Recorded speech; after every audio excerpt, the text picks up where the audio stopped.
En Martinique, l'un des leviers pour l'innovation est le programme de coopération européenne Interreg Caraïbes. Ce programme offre un cadre privilégié pour construire des partenariats entre les territoires caribéens à travers des projets très opérationnels. L'un de ces projets s'intéresse à une ressource naturelle encore peu explorée mais très riche de potentialités, la ressource en champignons. Au cœur de tous les écosystèmes, les champignons exercent des fonctions écologiques fondamentales. Ces fonctions sont essentielles dans les écosystèmes forestiers.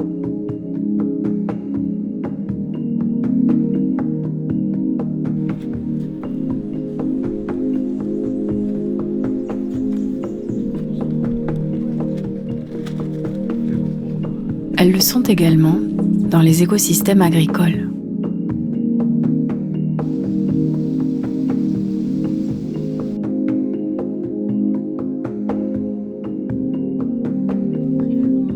D'un point de vue économique, les champignons représentent également une ressource précieuse pour l'alimentation, la pharmacopée et encore l'industrie.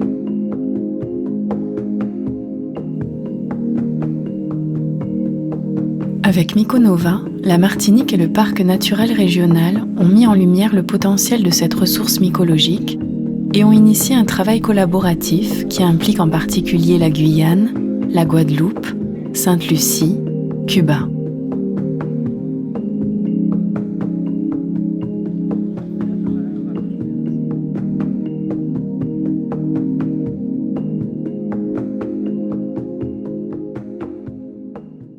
Les champignons font partie de cette biodiversité. Ils ont longtemps été oubliés et le projet Mykonova, c'est l'occasion de pouvoir enfin les mettre en lumière et montrer à la Martinique qu'il y a une grande diversité en termes justement de plantes et à cette occasion de champignons, puisque c'est un monde vraiment à part, un monde très intéressant, très particulier. Dans le cadre du projet Mykonova, on va dire qu'il y a deux volets qui ont été proposés. Donc un volet plus sur les aspects culinaires, la valorisation en termes de goût, d'arômes, etc. Et aussi un volet sur plutôt les aspects agroécologiques. Donc tout l'intérêt qu'on pourrait avoir à utiliser les champignons pour avoir une agriculture plus durable en Martinique. Le premier volet du projet Mykonova concerne donc le développement de nouvelles filières agricoles et alimentaires basées sur la valorisation des champignons comestibles. Cela implique initialement un travail de laboratoire. Des champignons comestibles sauvages caribéens sont collectés en forêt et leur mycélium est mis en culture successivement dans des petits volumes de milieux nutritifs, puis de grains de céréales ou de sciure de bois et enfin dans de plus grands volumes de matériaux végétaux. Le cycle naturel est ainsi reproduit en conditions contrôlées jusqu'à l'obtention des fructifications de champignons. Cette culture favorise ainsi des sous-produits de la forêt, mais également de l'agriculture. La bagasse est en particulier un bon support nutritif pour plusieurs champignons intéressants, comme les pleurotes et les lentins. Après récolte des champignons, la bagasse transformée par les mycéliums constituera un amendement organique très intéressant pour les sols.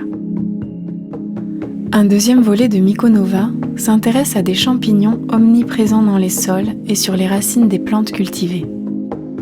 Jusqu'à une époque récente, les pratiques agricoles nous ont fait négliger ces alliés indispensables des plantes. Mais les évolutions actuelles, climatiques, environnementales et économiques, conduisent à mettre en lumière l'importance de ces organismes vivants pour l'avenir d'une agriculture plus durable. À l'époque, on est allé vers la facilité, quoi. Il suffisait de rajouter du NPK et effectivement, il y avait un impact très fort et positif pour l'époque sur la productivité, donc on n'a pas cherché à comprendre.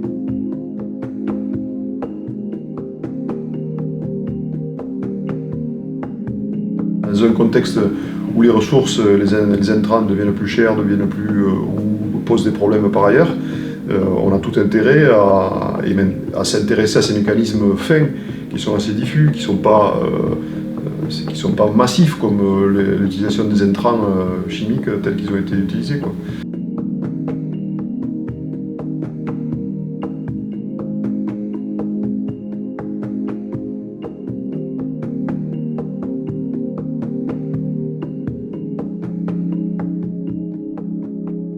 Donc en fait, lorsqu'on veut savoir la réalité mycorhizienne d'une parcelle agricole, on a évidemment intérêt à faire des répétitions au sein d'un même champ, puisque évidemment, comme tout le monde le sait, un sol peut varier énormément d'un bout à l'autre. Donc c'est pour ça qu'au niveau de notre méthode qu'on a éprouvée déjà depuis quelques années, sur maïs notamment, on réalise toujours un rectangle, et donc on réalise 5 prélèvements à la fois de sol et de racines, qu'ensuite on moyennera, ou aussi on observera la différence, les variations intrinsèques de la parcelle.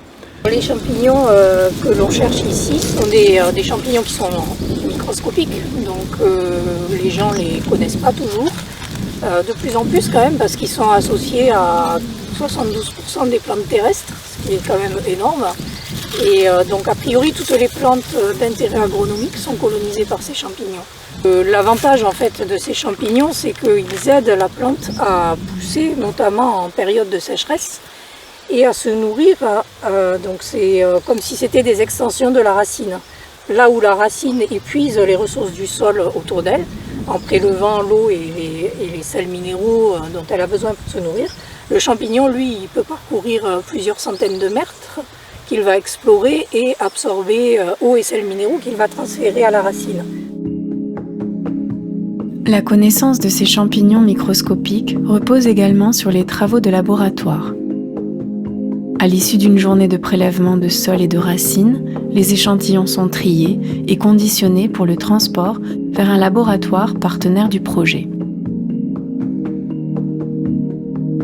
Le sol qu'on a récupéré en Martinique, on va le séparer pour avoir environ 250 mg et ensuite on va le broyer pour en extraire l'ADN des champignons mycorhiziens qui se trouvaient dans le sol.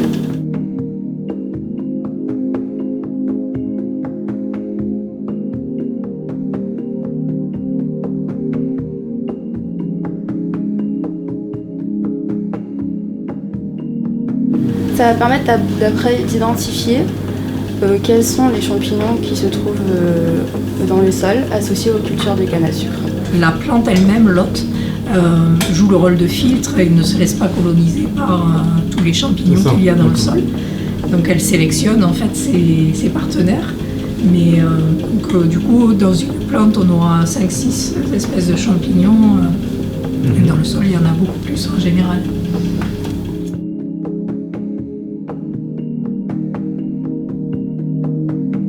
Selon une approche agroécologique où la nature a horreur du vide, il y a des champignons bénéfiques qui sont antagonistes de champignons qui ont un impact sur les végétaux. Et donc en les favorisant, on peut rendre les cultures plus résistantes et tout. C'est dans ce cadre-là qu'on s'intéresse aux champignons mycorhiziens. Ces champignons sont présents naturellement. Il y a des stratégies qui peuvent être mises en œuvre pour favoriser leur présence ou pour limiter leur destruction. Donc on gère par des recommandations simples sur les pratiques culturelles pour favoriser leur présence et puis qu'ils restent là à occuper le terrain. Donc il y a des pays qui utilisent déjà pas mal l'apport d'inoculum, soit sous forme de racines déjà colonisées, soit sous forme de spores cultivés in vitro. Ce qui est problématique avec cette pratique-là, c'est qu'on amène un inoculum qui n'existe pas forcément dans le sol, et le sol est une boîte noire. Et donc on joue un peu à l'apprenti sorcier en introduisant des champignons qui n'existent peut-être pas dans le pays où on les introduit. Et donc on ne sait pas ce qu'on fait en fait par rapport à la flore naturelle du sol. Ce que les études montrent, c'est que l'absence de labour ou les pratiques culturelles simplifiées avec le semi-direct ou même le strip-till permettent de maintenir les réseaux filamenteux dans le sol et donc permettent de maintenir une abondance de champignons importante. Si un premier objectif de Myconova est de construire des dispositifs de recherche et développement et d'innovation sur ce sujet général des champignons, un deuxième objectif est de diffuser les nouvelles connaissances et savoir-faire à travers l'élaboration de ressources didactiques, comme des livres, des panneaux d'exposition et à travers l'organisation de séminaires. Le séminaire, qui a eu lieu en mars 2022, au domaine d'Émeraude, à Morne-Rouge, a été conçu pour permettre des échanges étroits entre les intervenants spécialisés et le public. Dans ce sens, le programme a recherché le meilleur équilibre entre temps de conférences, temps d'ateliers pratiques et moments d'échange informels. L'intervention des médias du territoire ont permis par ailleurs une large sensibilisation du grand public. La première journée concernait les champignons associés aux plantes cultivées. La diversité et les aspects généraux des champignons étaient tout d'abord présentés, les conférenciers s'attachant ensuite à expliquer les fonctions des champignons symbiotiques des plantes cultivées. Les exposés s'appuyaient sur des exemples concrets liés aux travaux menés actuellement dans les Caraïbes et en particulier dans le cadre de Myconova.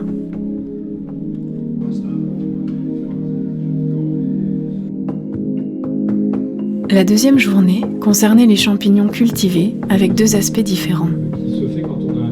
Celui des champignons caribéens et de leur culture,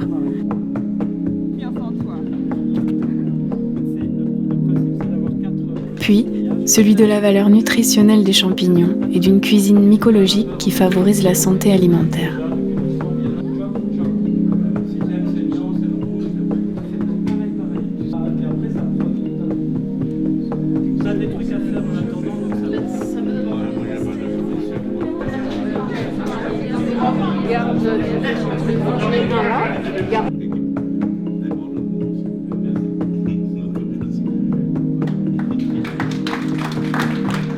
Alors en tant qu'agricultrice, les champignons sont très importants.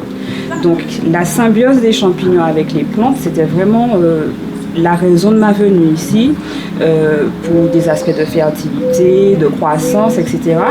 Et puis j'ai découvert un autre aspect, c'est la protection des végétaux. Donc c'était vraiment très intéressant. Donc c'était vraiment sur les questions des pratiques culturelles. Après, sur la question des champignons comestibles, je n'y ai pas forcément beaucoup d'intérêt parce que je fais assez de choses, mais je trouve que développer une filière champignons comestibles en Martinique, c'est une opportunité. Et les champignons sont intéressants à plusieurs titres pour nos producteurs. Premièrement parce que la vanille a besoin de champignons pour pouvoir pousser, pour pouvoir grandir. Et c'est à ce premier titre, mais aussi pour la diversification également de nos cultures.